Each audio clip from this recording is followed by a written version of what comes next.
आज सबको अपना अधिकार है,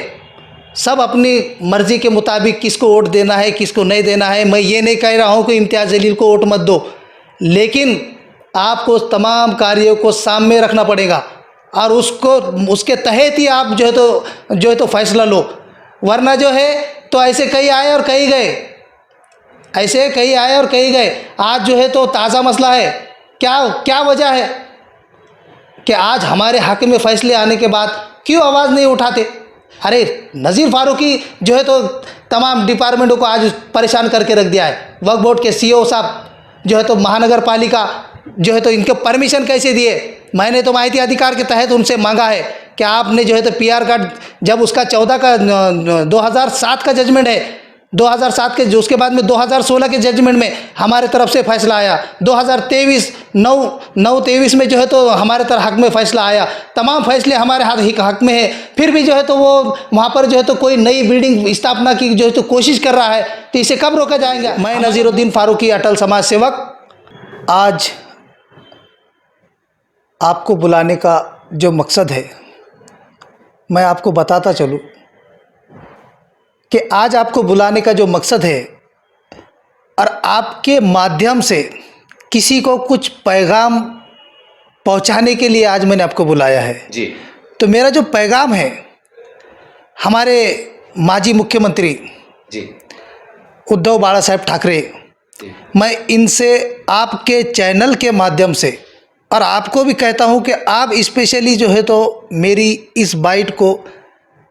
जनाब, क्योंकि सेकुलर माइंड रखने वालों को हम जनाब का दर्जा देते हैं जी,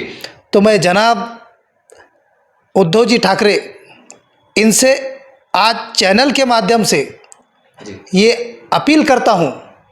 और मेरे छोटा एक सामाजिक क्षेत्र में मैं काम करता हूं, उस रुझान को सामने रखते हुए मैं आपके चैनल के माध्यम से उद्धव जी ठाकरे को आज ये बोलना चाहता हूं आपके चैनल के माध्यम से कि आपसे ताकत के बलबूते पर चिन्ह ले लिया गया और जो है तो पार्टी को जो है तो कहीं ना कहीं नुकसान पहुंचाया गया। तो मैं आज आपको इस चैनल के माध्यम से कहता हूं कि उद्धव जी साहब, आप जो है मनोज जयरंगे पाटिल साहब जो समाज के और सभी समाज के आज हीरो है, और जो है तो आज ही से नहीं बल्कि मैं जो है तो जयरंगे पाटिल साहब के कई आंदोलनों में जो है तो वो हमारे गणेश उगले पाटिल, वो इनके ग्रुप में मैं काम कर चुका हूं जी। तो मैं आपके चैनल के माध्यम से छोटा मुंह बड़ी बात कह रहा हूं कि मैं उद्धव जी ठाकरे से ये कहना चाहता हूं कि आप मनोज जयरंगे पाटिल साहब को मुख्यमंत्री का चेहरा घोषित करके आप उनको साथ में लेकर जो है तो महाराष्ट्र की राजनीति में धूचाल मचा दें। यही चैनल के माध्यम से आज मैं उद्धव जी ठाकरे को पैगाम देना चाहता हूं। मैं छोटा मुंह बड़ी बात कह रहा हूं, मगर आपको मैं उद्धव जी ठाकरे को ये मैं यकीन के साथ कहता हूं, पूरे दावे के साथ कहता हूं कि अगर मनोज जयरंगे पाटिल साहब के जैसी ताकत अगर शिवसेना उद्धव बाला साहब ठाकरे के साथ में अगर ये मिल जाती है तो यकीनन मैं कहता हूं कि मुख्यमंत्री और शिवसेना जो है तो महाराष्ट्र में कायम रहेंगी। यही पैगाम देने के लिए आज मैंने आपको बुलाया हूं। लेकिन सर हम महाराष्ट्र में देख रहे हैं कि जो फिलहाल जो सरकार है, शिंदे सरकार है, ये भी कहने के मराठों के जो उनके मांगे हैं वो कहने के स्पेशल साहब ये वो जो अधिवेशन बुलाने वाले हैं काम पे, तो वो भी कर रहे हैं, फिर वो हो सकता है फिर वो भी उनकी तरफ खींचने की कोशिश करेंगे जैसा ये आप कह रहे हैं। देखिए, शिंदे सरकार ने आज तक जो है तो बार आश्वासन दी है समाज को जी। जैसे शिंदे सरकार ही नहीं, जैसे फडणवीस सरकार में भी जो है तो मराठों के साथ, मुसलमानों के साथ, ओबीसी के साथ, धनगरों के साथ तमाम आरक्षण के मुद्दों को सिर्फ मजाक बनाया गया है और लोगों की सहानुभूति से खेला गया है। आज अगर आप इतिहास उठाकर देखेंगे तो कि कोई भी मुख्यमंत्री ने अभी तक ऐसा कोई काम नहीं किया है जिससे समाज को न्याय मिले। और जो है तो उद्धव बाला साहब ठाकरे ने जो है तो ये कहा था समाज से कि मैं आरक्षण के मुद्दे को जो है तो आप तक पहुंचाने का काम करूंगा, मगर वक्त और हालात जो है तो उनके साथ साजगार नहीं थे, जो उनको पूरा उसमें वक्त नहीं मिला। तो मैं इसी चैनल के माध्यम से कहना चाहता हूं कि अगर आप जयरंगे पाटिल साहब को अगर मुख्यमंत्री का चेहरा बनाकर अगर देखते हैं तो पूरा समाज आपके साथ खड़ा होगा। और वही शिवसेना जो हमेशा ही बाला साहेब ठाकरे के ज़माने से देख रहे हैं हम कि समाज के हित में, और जो है तो हमेशा बाला साहेब ठाकरे ने विरोध किया है, लेकिन जो है तो कभी सामने आकर जो है तो चाहे मुस्लिम समाज हो चाहे दलित समाज हो, किसी को भी जो है तो विरोध नहीं किया है। ये मैं उनकी जो है तो राजकारणी की हिस्ट्री बता रहा हूँ। नजीरुद्दीन साहब, एक सवाल ये है आपसे कि आप अभी चंद दिन पहले खासदार इम्तियाज जलील साहब के ऑफिस पे गए थे। देखिए तो साहब, ये जो है तो किस विषय में गए थे? ये लाड में आए हुए लोगों की बात करके जो है तो ये अपना वक्त और आपका वक्त ख़राब करने वाली बात है। मैं आपको ये बोलना चाहता हूँ कि ये लाड वाला काम था, जो है तो बगैर लाड वाली बात करो।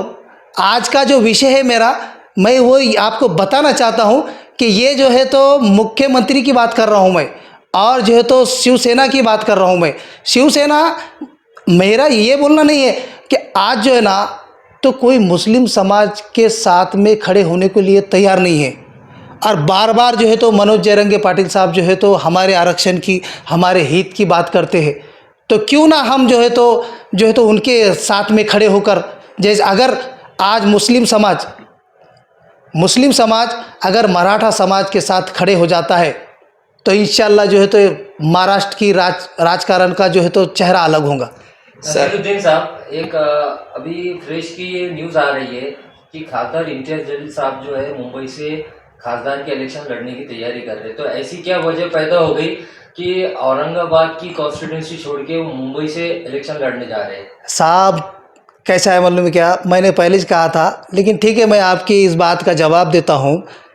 कि आप जो कह रहे हैं कि खासदार साहब मुंबई से जो है तो इलेक्शन लड़ने वाले हैं, क्योंकि जिसका कार्य नहीं होता है वो तो शहर छोड़ के दूसरे शहर की बात करेगा। क्योंकि मुझे नहीं लगता है, मैं आपको ये बताता हूँ, मैं 2 दिन पहले जो है तो इम्तियाज जलील साहब के ऑफिस पे गया था। ये मेरे पास सुप्रीम कोर्ट का ऑर्डर है और ये हाई कोर्ट का ऑर्डर है। देखिए ये हाई कोर्ट का ऑर्डर है, और ये ऑर्डर काय का है, कदीम मस्जिद कब्रस्तान का जो विवादित चल रहा है, और वहाँ पर जो SBI की बिल्डिंग थी, जो सर्वे नंबर 77 काला चबूतरा कब्रस्तान, जहाँ पर इम्तियाज जलील साहब जब MLA का जब आपने इलेक्शन लड़ा था तो उसकी संगे बुनियाद थी। वो वहाँ पर आके जो है तो उन्होंने आवाज़ लगाई थी, जो है तो वहाँ पे धरने मोर्चे लगाए थे, वहाँ पे लोगों को, शहर के लोगों को जमा किया था। आज सुप्रीम कोर्ट का ऑर्डर आ चुका है हमारे फेवर में, हाई कोर्ट का ऑर्डर हमारे फेवर में है, दीवानी न्यायालय का ऑर्डर हमारे फेवर में है, तो क्यों वो जगह खाली नहीं हुई? और आज वो बिल्डिंग जो है तो जो बिल्डिंग थी वो नस्त नाबूद कर दी गई, उसके जगह पे नया परमिशन की ऑर्डर दी गई है। तो मैं ये कहना चाहता हूँ कि जब मैं ये आपके ऑफिस पर लेके गया था मैं इम्तियाज जलील साहब के साहब ये जो है तो बोले ये वक्फ बोर्ड का मसला है, आप जुनैद साहब से बात कीजिए। अरे साहब, आप जो है तो खासदार है और ये नज़ीर फारूकी एक छोटा सा समाज सेवक है, जो है तो कहीं ना कहीं जो है तो उस ज़मीन को, वो वहाँ पर जो मुर्दे दफन है, वो कह रहे होंगे कि खासदार साहब आप तो जब आमदारकी लड़ने से पहले आप जो है तो यहाँ पर आकर बहुत ज़ोर से चिल्ला रहे थे, आप वो बिल्डिंग वो जो है तो वहाँ पे पोजीशन कोई और मार रहा है, उसे रोकने के लिए नहीं आएंगे क्या? अरे साहब ये राजकारण छोड़िए। और जो है तो वो, और अभी मैंने मीडिया के माध्यम से सुना हूँ और इस पर यूट्यूब के चैनल के पर देखा हूँ कि मैंने सुना है कि वो जो मुंबई के अंदर जो जुल्म हुआ मुसलमानों पर, जिनके घरें और दुकानें तोड़े गई, उनको सहानुभूति देने के लिए मुंबई से इलेक्शन लड़ रहे हैं। अरे साहब, बगल में जो बच्चा रो रहा है उसको तरफ देखिए, वो बाद में देखिएगा, वो तो बात का वो किसने देखा क्या देखा है। यहाँ पे तुरंत का ताज़ा मसला है। ये देखिए, ये जो है तो वक्फ बोर्ड के तरफ से फैसले आ चुके हैं, आप आवाज़ क्यों नहीं उठाते? सर फिर भी आने वाले, ये आखिरी सवाल है हमारा, आने वाले अब क्योंकि अब 2 महीने के बाद लोकसभा के चुनाव होने वाले हैं, तो ऐसे हालात में आप खास करके औरंगाबाद ज़िले के मुसलमानों को क्या पैगाम देने की कोशिश करेंगे? मैं औरंगाबाद ज़िले के मुसलमानों को यही पैगाम देना चाहता हूँ कि हमने, हमारे लिए क्या किया गया,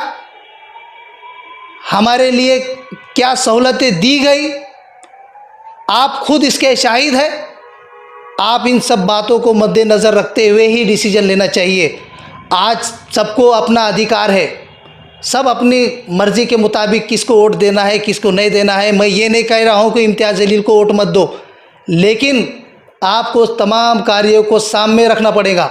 और उसके तहत ही आप जो है तो फैसला लो। वरना जो है तो ऐसे कई आए और कई गए, ऐसे कई आए और कई गए। आज जो है तो ताज़ा मसला है, क्या वजह है कि आज हमारे हक़ में फ़ैसले आने के बाद क्यों आवाज़ नहीं उठाते। अरे नज़ीर फारूकी जो है तो तमाम डिपार्टमेंटों को आज परेशान करके रख दिया है। वक्फ बोर्ड के सीईओ साहब जो है तो महानगर पालिका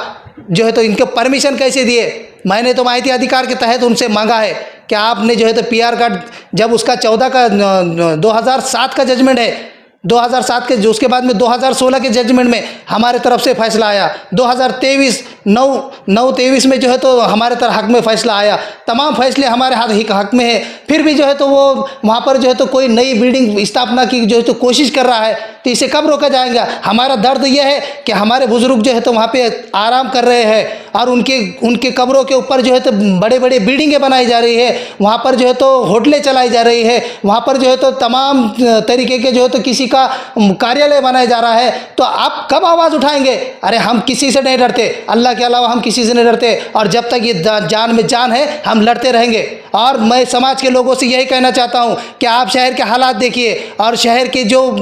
मसले मसाइल है, जो हमारे मस्जिदों के, हमारे कब्रस्तानों के जो मसले हैं, उसके ऊपर आप नज़र डालिए और फिर उनको वोट देने का फ़ैसला कीजिए। क्योंकि आज तक जो है तो कोई भी फैसला, अरे आपके ऑफिस में जाने के बाद आप कहते हैं कि लीगल काम लेके आइए। अरे हमारी वक्फ बोर्ड का ये लीगल काम मैंने कल लेकर गया था, आप उनके जो है तो ऑफिस की जो है तो वीडियो शूटिंग निकाल के देख लो, मैंने कल ये मैटर लेकर गया था। क्यों आप निगेटिव करते हैं। अरे आपको अल्लाह ताला ने दर्जा दिया है, 2-3 महीने संभाल लीजिए, बाद में अल्लाह जाने क्या होगा।